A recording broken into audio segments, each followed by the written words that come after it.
कंदकोट में अगवा थियल हिंदू नींगर समृत कुमार आज़ाद थी वियो आहे। समृत कुमार जे घर पहुचण ते मुरझायल चेहरनि ते मुरकूं वापस अचे वयूं।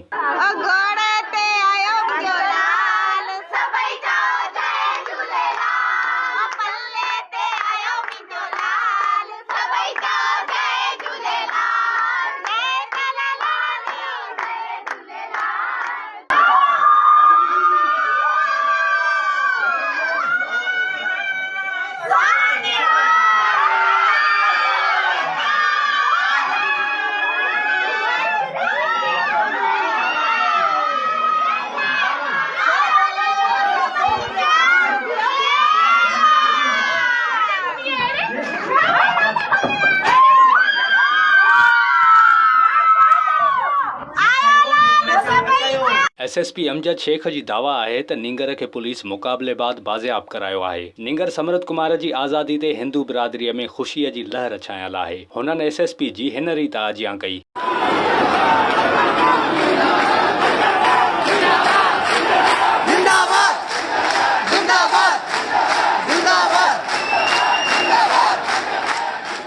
जेतोणीक पुलिस पारां मुकाबले जी दावा कई पई वञे, पर समृत कुमार जे अगवा में भी पुलिस जे किरदार ते सवाल उथी रहिया आहिनि। जगमशहूर धाड़ियल सनाउल्ला शर जो वीडियो बयान बे इन हवाले सां ध्यान जो मर्कज़ बनियल आहे।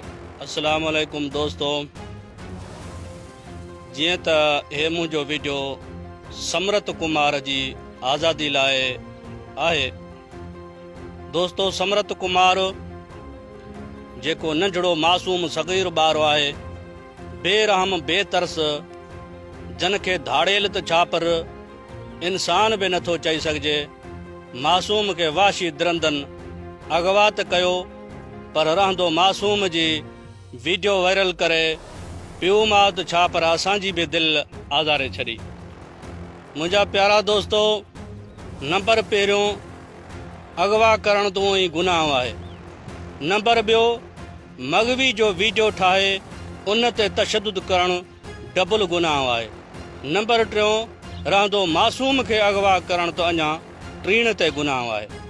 अगवाकारनि खे मां हथ जोड़े अर्ज़ु कयां थो त भले कहिड़ी बि ज़ात जा आहियो, महिरबानी करे मासूम समृत कुमार खे जल्द खां जल्द आज़ाद कयो वञे। सोशल मीडिया ते सवाल उथारियो पियो वञे त समृत कुमार खे कंहिं अगवा कयो ऐं बाज़ियाबी कीअं अमल में आई, छा भुंग भरियो वियो आहे। इन हवाले सां IG सिंध चवे थो त समृत कुमार जी बाज़ियाबी पैसा भरे अमल में नाहे आई। ज़रियनि मूजिब सिंध में हाणे भुंग लाइ अगवा जी इंडस्ट्री कायम थी वई आहे। कंदकोट में बदअमनी ऐं अगवा जी वारदातुनि ते पुलिस नाकाम नज़र अचे थी। अॼु कंदकोट में हथियारबंदनि विच शहर में फायरिंग करे रहज़न बंगवार खे क़तल कयो ऐं हिकु वाटड़ू ज़ख़्मी थी पियो। कंदकोट मां हिकु ॿियो मासूम ॿारड़ो अज़ीम मेणक बे अगवा थियल आहे। संदसि अमड़ बि पुट लाइ हंजूं हारींदी रहे थी। नींगर जी बाज़ियाबी लाइ अॼु SSP ऑफिस आॾो धरणो हयो वियो। हिक पासे नींगर जी आज़ादी ते अवां माउ जी ख़ुशी ॾिसी रहिया आहियो, त ॿिए पासे केतिरियूं ई माइरूं आहिनि जेके पंहिंजे प्यारनि लाइ बेहाल आहिनि। विज़िट कयो अवामी आवाज़ मीडिया ग्रुप जी वेबसाइट awamiawaz.pk।